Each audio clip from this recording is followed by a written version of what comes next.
السلام عليكم ورحمة الله وبركاته.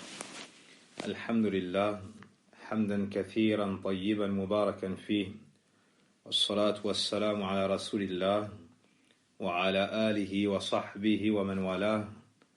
أما بعد. Nous poursuivons la lecture et l'étude du grand livre de ce grand imam al-Bukhari rahimahullah ta'ala, Al-Adab al-Mufrad.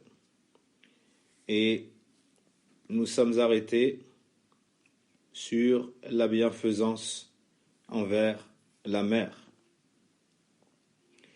Et l'auteur, rahimahullah ta'ala, nous mentionne un hadith d'Abdullah ibn Abbas radiyallahu anhu. أنه أتاه رجل فقال إني خطبت امرأة فأبت أن تنكحني وخطبها غيري فحبت أن تنكحه فغرت عليها فقتلتها فهل لي من توبة؟ قال أمك حية؟ قال لا. قال توب إلى الله عز وجل وتقرب إليه ما استطعت. فذهبت فسألت ابن عباس لما سألته عن حياة أمه؟ فقال إني لا أعلم عملا أقرب إلى الله عز وجل من بر الوالدة. أي راوي الحديث عطاء ibn Yasar. Voici un autre texte que nous mentionne l'imam al-Bukhari rahimahullahu ta'ala dans son noble livre.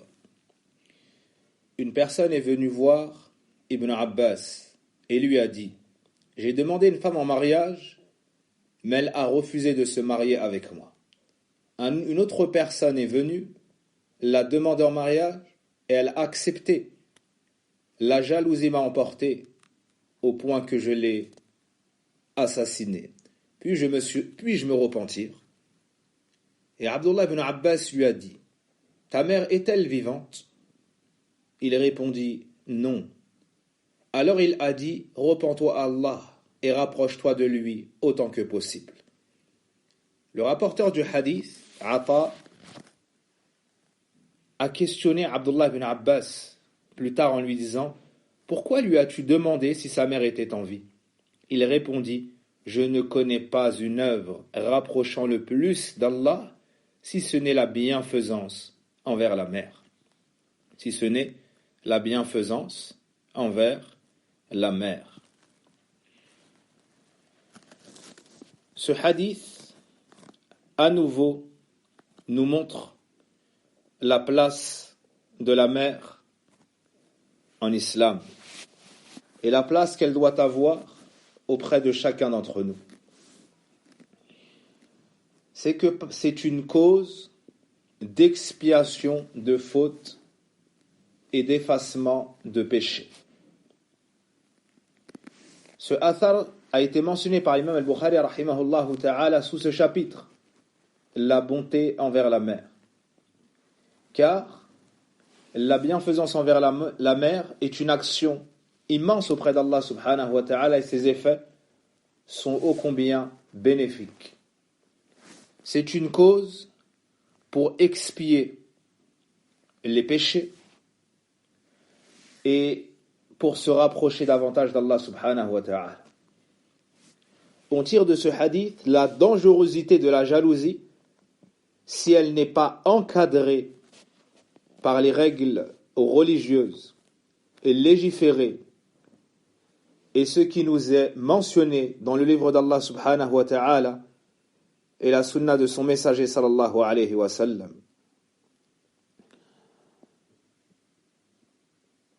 Il se peut qu'une personne touchée par la jalousie transgresse les limites. Tantôt, elle est touchée par le doute et la suspicion de son épouse. Tantôt, il perd la raison et commet des actes et profère des paroles qui lui sont étrangères à la base. Et tantôt, comme on le voit dans le hadith, la jalousie peut l'emporter au point de commettre un crime ou un crime passionnel. Cette jalousie peut détruire les foyers. Cette jalousie peut amener à la destruction des foyers et à la division des membres de la famille. Iyadan billah. On voit cet homme qui dit à Abdullah ibn Abbas, Hal ya min tawbah, puis-je me repentir? Et de là on tire une grande leçon. C'est que quelle que soit la faute commise, quels que soient les péchés, le serviteur d'Allah ne doit jamais désespérer, ne doit jamais tomber dans le désespoir. Au contraire, il doit toujours se remettre en question, demander pardon pour ses fautes et chercher à retourner vers Allah subhanahu wa ta'ala, le miséricordieux, le pardonneur. Une deuxième leçon, la bénédiction de revenir aux gens de science, non aux ignorants. Et cela nous rappelle le hadith de l'homme qui a tué 99 personnes, puis il a cherché à se repentir. On l'a donc orienté vers un dévot, vers une personne s'adonnant à l'adoration d'Allah Azza wa Jal.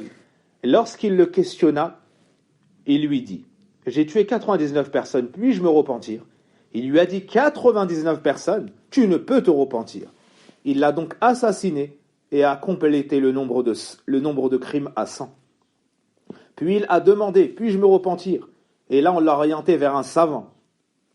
Le savant lui a dit, وَمَن يَحُولُ بَيْنَكَ وَبَيْنَ التَّوْبَةِ. Et qui est-ce qui pourrait se mettre entre toi et ton repentir, entre toi et le retour vers Allah, entre toi et le pardon d'Allah subhanahu wa ta'ala? Avec cette parole, il développe l'espoir. Avec cette parole, il le pousse à l'arrêt du péché et à converger vers le repentir, la réforme et la félicité. Donc, quel que soit le péché, il ne faut jamais désespérer. Et il faut chercher la réponse à nos questions auprès des gens de science, non pas auprès des ignorants. Abdullah ibn Abbas l'a interrogé, est-ce que ta mère est vivante? Et à la fin, il nous donne le secret de cette question, qui est, je ne connais pas d'œuvre rapprochant plus d'Allah que la bienfaisance envers la mère. Naam. Et remarquez qu'il n'a pas dit il n'y a pas de meilleures œuvres, mais la précision et le sens du détail. Il a dit la a'lam, à ma connaissance, à mon niveau, selon mes connaissances, je ne connais pas de meilleure œuvre qui rapproche d'Allah subhanahu wa ta'ala que la bienfaisance envers la mère. Et on voit ici la modestie des gens de science et des pieux prédécesseurs. Contrairement à ceux qui répondent à tort et à travers, ceci est haram, ceci est halal, sans prendre de recul. Et on voit le comportement de Ata ibn Yasar. C'est qu'il n'a pas coupé Abdullah ibn Abbas, il ne l'a pas interrompu, il n'a pas pris la parole sans sa permission, alors que le sujet est intriguant. Abdullah ibn Abbas, on lui pose une question sur un meurtre, un repentir, il répond par une question, est-ce que ta mère est en vie? Et ça, c'est la sagesse des savants, et aussi la sagesse des étudiants en sciences. Il a attendu le moment opportun. Il s'est montré patient et endurant. Et il lui a dit, pourquoi l'as-tu interrogé sur la vie de sa mère? Ça, c'est le comportement qu'il convient d'adopter lorsqu'on veut apprendre. Il faut être humble, et lorsqu'on ne comprend pas, il faut accuser sa propre intelligence. Non pas la pédagogie, non pas l'intelligence de l'enseignant. Abdullah ibn Abbas lui dit, Toub ilallah, repens-toi à Allah. La première chose à faire lors de la faute, c'est d'arrêter le péché, de le regretter, de retourner vers Allah. Le savant, lorsqu'il oriente, il pousse à ne jamais désespérer de la miséricorde d'Allah Azza wa Jal. Quel que soit le péché, il ne faut jamais désespérer.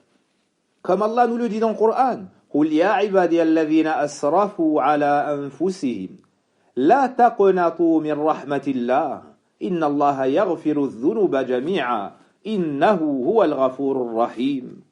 dit: ô vous mes serviteurs, qui avez commis des excès à votre propre détriment, ne désespérez pas de la miséricorde d'Allah. Certes, Allah pardonne tous les péchés.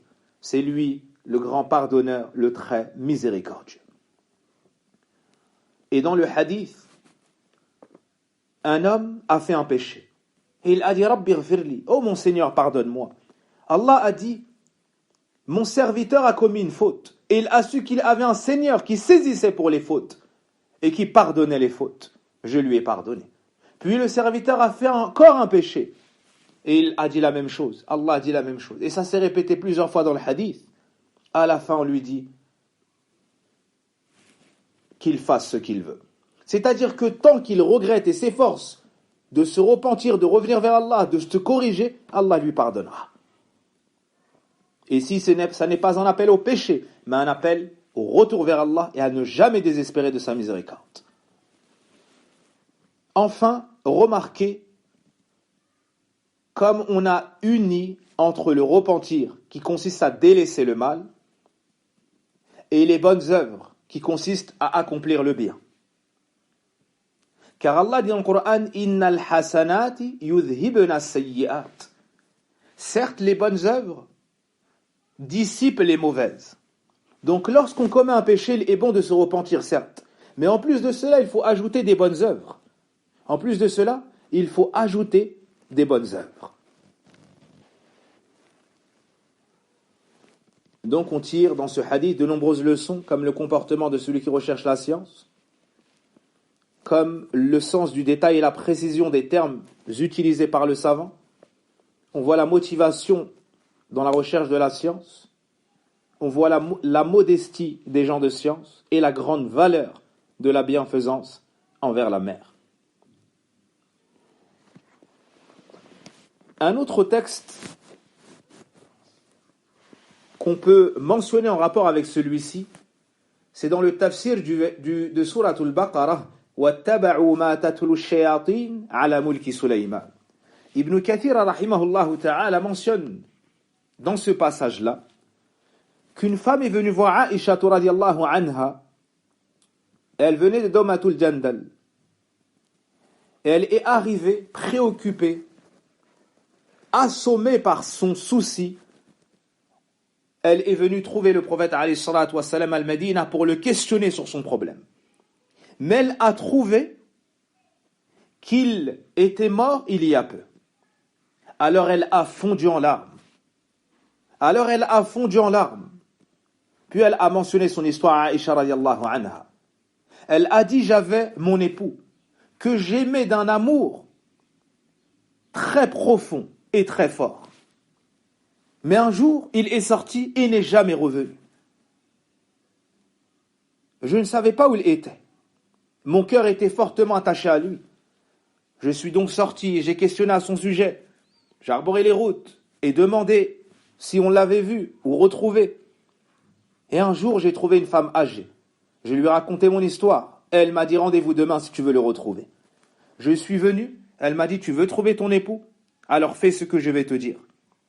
En venant, il y a eu 2 bêtes qui étaient des djinns qui les ont emmenés dans un endroit lointain.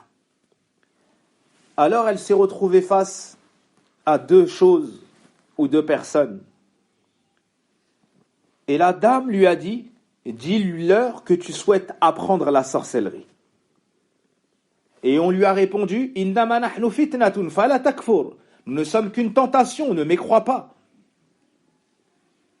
Mais la dame a insisté.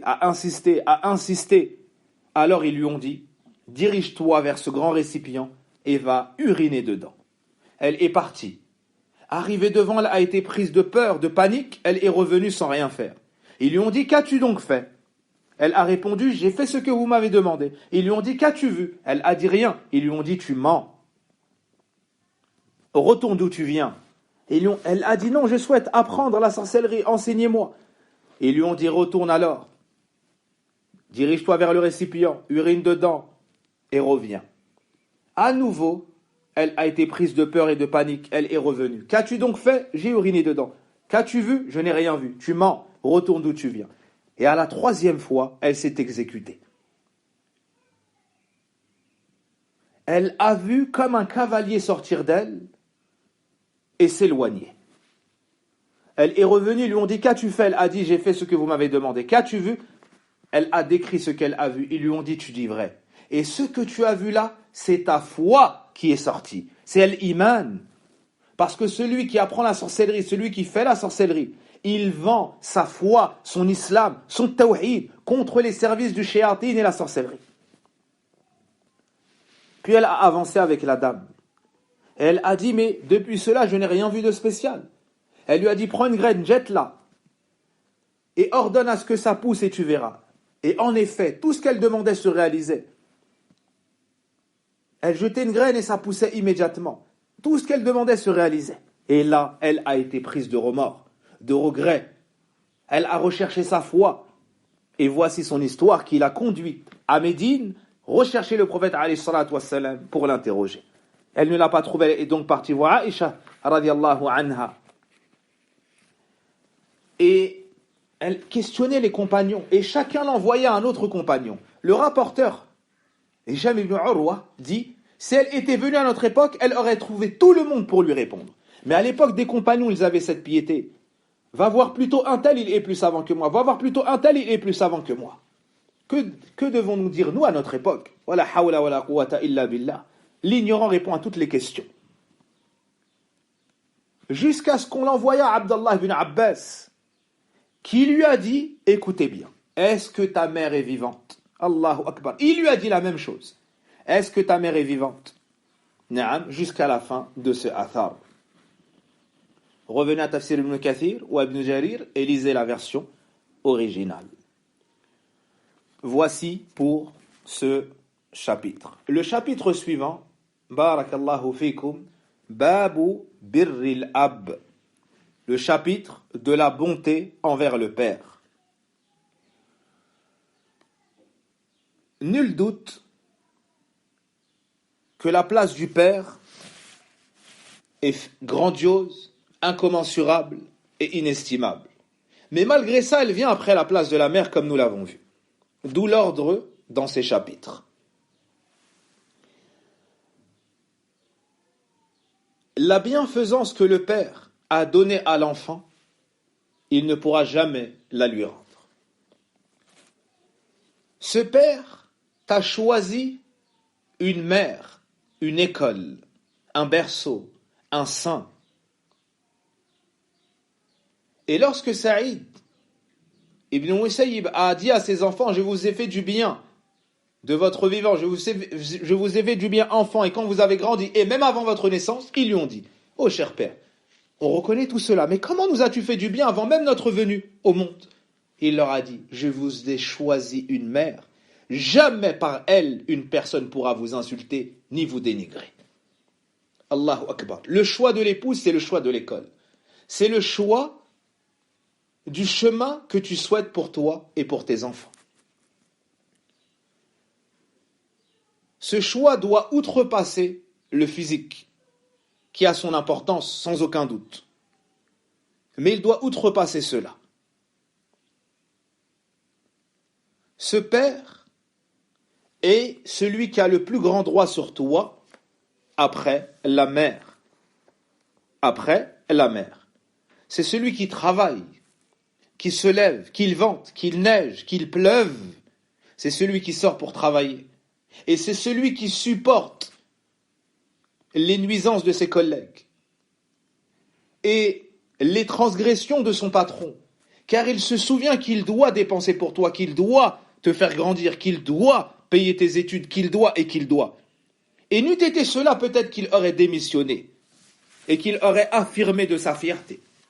Mais pour toi, il supporte. Lorsqu'il voit une chose qu'il aime, il la met de côté et il te préfère à lui-même. Lorsqu'il est malade, il va quand même travailler parce qu'il se rappelle qu'en t'achetant telle et telle chose, il te réjouira. C'est celui qui, lorsqu'il est en voyage, tu ne quittes pas sa pensée. C'est celui qui, lorsque toi tu voyages et qu'il se retrouve seul parce que ton grand-père a amené ta mère ici ou là où elle est partie visiter ses proches et a pris ses enfants avec elle, Naam, c'est ce père-là qui, dans ton foyer, en ton absence, fait le tour de la maison et pense à toi, et se rappelle des moments avec toi. Et peut-être même il voit un de tes vêtements, il le prend et il le sent. Subhanallah. Ce père-là, c'est le seul homme au monde qui espère que tu deviennes meilleur que lui, que tu vives plus longtemps que lui, que tu obtiennes tout ce qu'il n'a pas obtenu. Et c'est le seul qui peut dépenser sans jamais vanter son mérite sur toi. Voici le père. Et l'imam al-Bukhari, rahimahullah ta'ala, nous mentionne sous ce chapitre un hadith. Le hadith de Abi Hurayrata radiyallahu anhu قال قيل يا رسول الله من أبر قال أمك قال ثم من قال أمك قال ثم من قال أمك قال ثم من قال أباك. Dans le hadith, Abu Hurayrata radiyallahu anhu nous dit: il fut dit au messager d'Allah sallallahu alayhi wa sallam, au messager d'Allah, envers qui doit-on être le plus bon? Il répondit sallallahu alayhi wa sallam, ta mère. Il continua, qui ensuite? Il répondit sallallahu alayhi wa sallam, ta mère. Il continua en disant, et ensuite, qui? Il répondit sallallahu alayhi wa sallam, ta mère. Il continua encore, et qui ensuite? Il répondit alors sallallahu alayhi wa sallam, ton père. On voit ici la grande place du père et que sa place vient tout de suite après celle de la mère. Il nous faut donc considérer ces textes et agir en conséquence. Le chapitre suivant, Babu birri walidayhi wa in zalama. Avant ça, un second texte de Abu Hurayrah radiyallahu anhu. أتى رجل النبي الله صلى الله عليه وسلم فقال ما تأمرني قال بر أمك ثم عاد فقال بر أمك ثم عاد فقال بر أمك ثم عاد الرابعة فقال بر أباك. Le hadith suivant, toujours sur Abu Hurayrah radiyallahu anhu, un homme s'est rendu auprès du messager d'Allah sallallahu alayhi wa sallam et demanda: que m'ordonnes-tu? Il répondit sallallahu alayhi wa sallam, la bonté envers ta mère. Puis il revint et répéta sa question. Il répondit sallallahu alayhi wa sallam, la bonté envers ta mère. Il revint encore et répéta sa question. Il répondit sallallahu alayhi wa sallam, la bonté envers ta mère. Il revint la 4e fois. Il lui dit sallallahu alayhi wa sallam, la bonté envers ta mère. Et la 5e fois, sallallahu alayhi wa sallam lui répondit, la bonté envers ton père.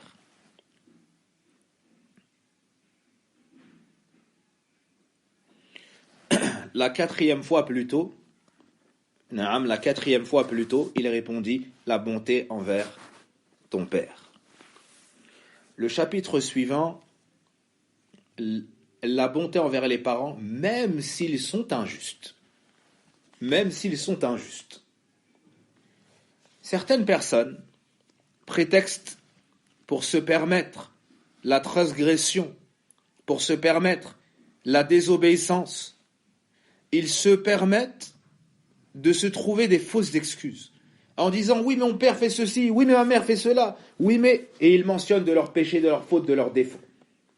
Et l'islam t'ordonne l'endurance face à leurs nuisances et t'ordonne également la bienfaisance envers eux, même s'ils sont injustes.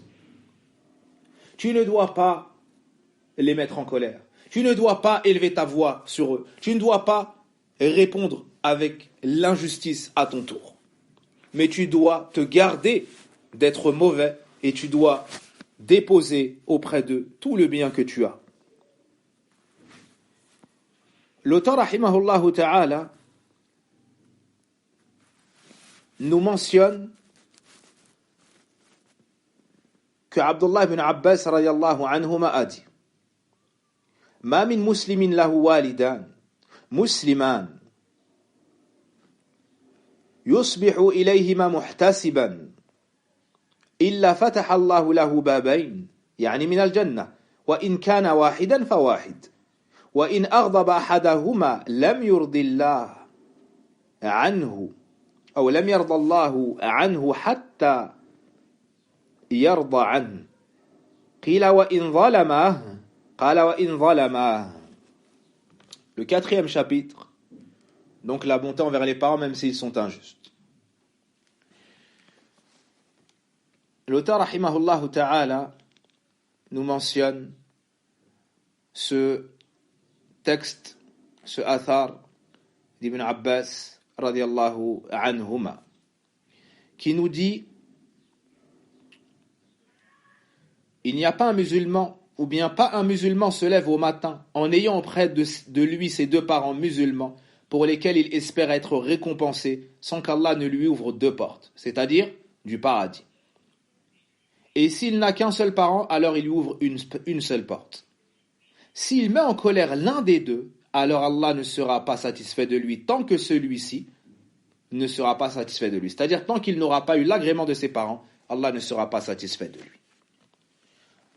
Ici, on nous dit que chaque matin, il convient à l'enfant de se réveiller avec cette bonne intention. Allahu Akbar. On attire notre attention sur l'intention, sur la détermination. C'est-à-dire qu'au matin, occupe tes pensées: comment vais-je satisfaire mes parents? Comment vais-je faire le bien à mes parents? Comment vais-je lier les liens de parenté? Et ça montre le fort désir qu'il y a au sein de cette personne pieuse, de cet enfant éduqué et béni.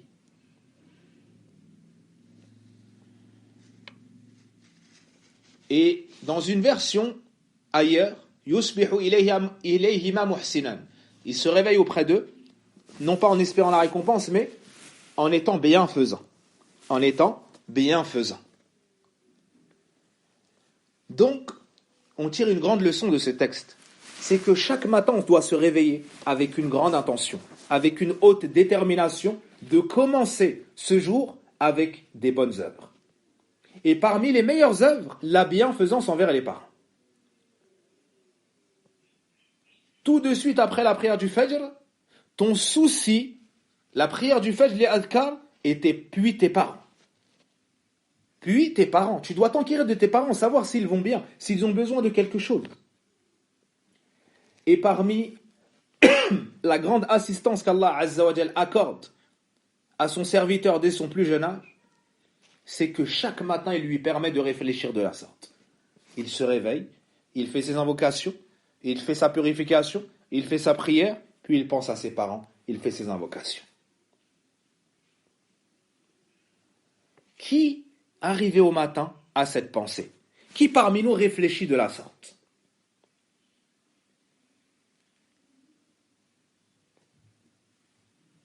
Et malheureusement, certains enfants, particulièrement lorsque le réveil est difficile et qu'ils sont fatigués, lorsque les parents les réveillent pour aller à l'école, ils leur font entendre de mauvaises paroles. Mais laisse-moi, mais je suis fatigué, mais ceci, mais cela. Quoi encore? Toujours toi? Tu me fatigues? Ou a'oudhu billah.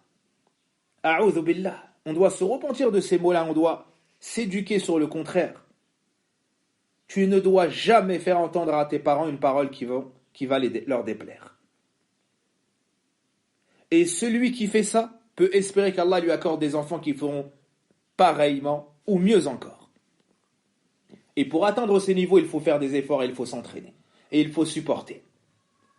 Quelle est la récompense? On lui ouvre 2 portes du paradis chaque matin lorsqu'il se réveille avec cette intention.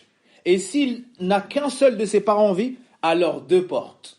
C'est pour ça que certains parmi les pieux prédécesseurs, au décès de l'un de leurs 2 parents, ils ont fondu en larmes. On leur a dit, espère la récompense chez Allah, Inch'Allah, ils sont au paradis. Il a dit, ça n'est pas pour cela que je pleure, mais je pleure car j'avais 2 portes grandes, ouvertes vers le paradis, et une vient de m'être fermée. On voit le grand bienfait d'avoir ses parents en vie, ou même un seul de ses parents en vie. C'est un grand bienfait qu'Allah Azza wa Jalla accorde à son serviteur.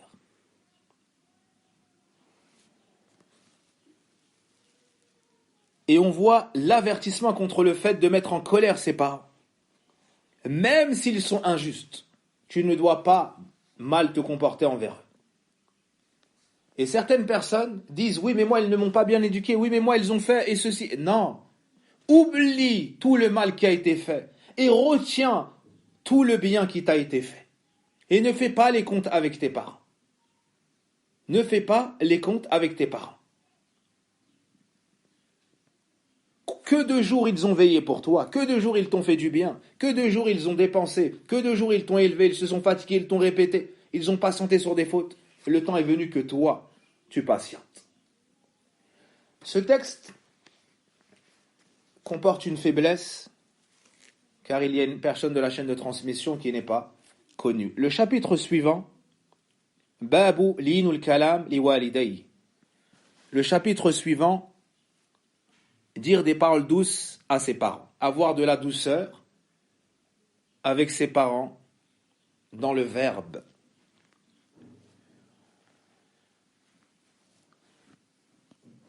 L'enfant doit constamment s'efforcer de parler à ses parents avec douceur.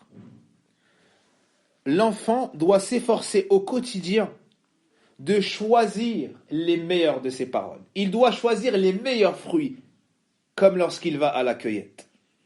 Les paroles les plus douces, les phrases les plus belles, les plus réjouissantes, celles qui réjouissent ses parents. Il doit choisir des termes qui montrent la reconnaissance, la douceur, la piété, mais également le respect et la grande considération. Il doit placer des invocations lorsqu'il s'adresse à ses parents. Il doit baisser le ton, baisser la voix, adoucir son regard et ne pas froncer les sourcils. Il ne doit même pas les regarder pleinement dans les yeux, longuement, mais tantôt il doit baisser le regard, puis le remonter lorsqu'il s'agit d'une discussion qui peut être longue. Le tout pour montrer qu'il est sous ses parents, qu'il est obéissant envers ses parents. Que s'il lui donne un ordre, il l'applique et le met en pratique hier avant aujourd'hui. Lorsqu'il s'adresse à eux, il ne bouge pas grandement les mains, il ne fait pas des gestes brusques, mais il parle avec humilité. L'imam al-Bukhari rahimahullah ta'ala nous dit que Taïsala ibn Mayyas, et c'est un surnom Taïsala, sinon il s'appelle Ali rahimahullah ta'ala. Il dit kuntu ma'an najdat ou najadat. C'est une secte parmi les Khawarij. C'est une secte parmi les Khawarij. Ils disent fa asbahtu ou plutôt fa asabtu dhunuban la araha illa min al-kaba'ir. J'étais avec cette secte et j'ai commis des péchés que je considérais comme des grands péchés. Comme des grands péchés. Car vous devez savoir que la secte des Khawarij considère, parmi eux, certains considèrent que celui qui reste constamment dans les petits péchés sort de l'islam. Et celui qui commet un grand péché sort de l'islam. Et dans l'au-delà, s'il meurt dans cet état, il s'éternisera en enfer. Donc, de par cette mauvaise fréquentation, il s'est mis à avoir des ambiguïtés dans la croyance. Et certains de ces péchés, il les voyait comme des péchés qui anéantissent, des péchés qui sont gravissimes. Et on voit ici la dangerosité de fréquenter les gens de l'innovation. Et d'avoir de mauvaises fréquentations, ça a un effet indéniable, qui est gravissime et qui peut causer la perte du serviteur. فذكرت ذلك لابن عمر. J'ai mentionné cela à Abdullah ibn Omar. قال ما هي? Il m'a demandé quels sont ces péchés. قلت كذا وكذا. Je lui ai dit ceci et cela. قال ليست هذه من الكبائر. Il m'a répondu, ceux-là ne font pas partie des grands péchés. هن تسع. Mais les grands péchés sont au nombre de 9. Ça n'est pas une liste exhaustive, mais certains. الإشراك بالله وقتل النسمة والفرار من الزحف وقذف المحصنة وأكل الربا وأكل مال اليتيم وإلحاد في المسجد والذي يستسخر وبكاء الوالدين من العقوق وبكاء الوالدين من العقوق. قال لابن عمر أتفرق من النار أي تخاف؟ وتحب أن تدخل الجنة قلت إي أي نعم قلت إي والله قال حي والدك قلت عندي أمي قال فوالله لو ألنت لها الكلام وأطعمتها الطعام لتدخلن الجنة ما اجتنبت الكبائر. Pour finir, Faisala a dit « J'étais avec An-Najadat et j'ai commis un péché que je considérais parmi les grands péchés. » J'en parlais avec Ibn Omar qui me demanda « Lesquels est-ce » Je lui répondis « Ceci et cela. » Il m'a dit « Ce péché ne fait pas partie des grands péchés. Ils sont 9. Il y en a 9. Donner un associé à Allah, tuer un être humain, fuir lors de la rencontre avec l'armée ennemie, diffamer les croyantes pieuses et chastes, consommer l'usure, spolier le bien de l'orphelin, commettre des sacrilèges dans la mosquée, se moquer des gens et faire pleurer ses parents en ne leur obéissant pas. Et faire pleurer ses parents en ne leur obéissant pas. Ibn Omar m'a dit, crains-tu l'enfer et désires-tu entrer au paradis? J'ai dit, évidemment, par Allah. Oui, par Allah. Il me demanda, tes parents sont-ils vivants? J'ai répondu, ma mère est encore en vie. Il a dit par Allah, si tu lui parles gentiment avec douceur et que tu la nourris, tu entreras au paradis aussi longtemps que tu éviteras les grands péchés. Tu entreras au paradis aussi longtemps que tu éviteras les grands péchés. Voici un athar grandiose mentionné ici par Abdullah ibn Umar radiyallahu anhuma. Ici, le serviteur est tombé dans des petits péchés, mais ses mauvaises fréquentations l'ont poussé à croire qu'il s'agissait de grands péchés. Et on voit ici la baraka du retour vers les savants. Le savant l'a orienté et il a pu s'éloigner de cette mauvaise croyance, de ces mauvaises fréquentations. On voit ici donc la dangerosité des mauvaises fréquentations. Il n'a pas mentionné dans ce hadith les péchés, donc il ne convient pas de mentionner ces péchés, il faut couvrir les péchés, que ce soit les nôtres ou ceux d'autrui, si ce n'est en cas de force majeure, comme la question des gens de science ou autres. Donc parmi les grandes portes de réussite, Maza questionner les gens de science sur nos problèmes. Et les gens de l'innovation s'efforcent ardemment de mettre un rempart, une barrière entre nous et les savants, pour nous avoir dans leur filet et nous égarer alors. On voit dans ce hadith, et c'est ce pourquoi l'imam Bukhari l'a mentionné, que parmi les pires péchés, le fait de faire pleurer ses parents suite à des mauvais comportements. Suite à des mauvais comportements. Et Abdullah ibn Omar a fini cela en disant, crains-tu l'enfer? Souhaites-tu le paradis? Ici, il développe sa détermination. Il développe son espoir et sa crainte. Puis, il l'oriente vers la bienfaisance envers les parents. Il lui demande, est-ce que tes parents sont vivants? Allahu Akbar. Ça, c'est une éducation qu'ils ont reçue du prophète alayhi salatu wassalam. C'est pour ça que le prêcheur doit aller prendre chez les savants pour être touché par leur prêche et pour faire découler cela sur les gens de la masse. Et là, il lui a dit, j'ai ma mère. Et on voit le bienfait d'avoir ne serait-ce qu'un de ses deux parents en vie. Et il a juré par Allah pour appuyer cette information. Il a juré par Allah. On voit ici la permission de jurer par Allah lorsque c'est sage. Il lui a dit, si tu es doux lorsque tu t'adresses à elle et que tu la nourris, tu entreras assurément au paradis tant que tu t'éloignes des grands péchés. On voit le grand bienfait de la bienfaisance envers la mère, de la douceur à son égard, de dépenser pour elle, na'am, et l'importance de s'éloigner des grands péchés pour obtenir ces grandes récompenses. Et ici, il y a une grande leçon. C'est d'unir entre la crainte et l'espoir. Unir entre la crainte et l'espoir dans le prêche. Nabbi ibadi anni ana al-ghafur rahim wa anna azabi huwa al-azab al-alim. On a parlé de l'enfer et on a parlé du paradis. Comme Allah dans le Coran nous parle de son pardon, de sa miséricorde, mais également de son châtiment douloureux. La mère Parfois, elle a de l'argent, parfois, elle a un toit, elle a sa nourriture. Mais ce dont elle a besoin de son enfant, c'est la douceur, la présence, la miséricorde, de ressentir le retour, de ressentir la reconnaissance. Donc, qu'on ne soit pas avare en douceur envers nos mères et pères. Rahmatullahi alayhim wa ghafarallahu lahum wa hafidhahum. On s'arrête sur cela en demandant à Allah subhanahu wa ta'ala de bénir notre temps et de nous permettre de jeûner comme il agréera de nous et de nous permettre de prier comme il agréera de nous.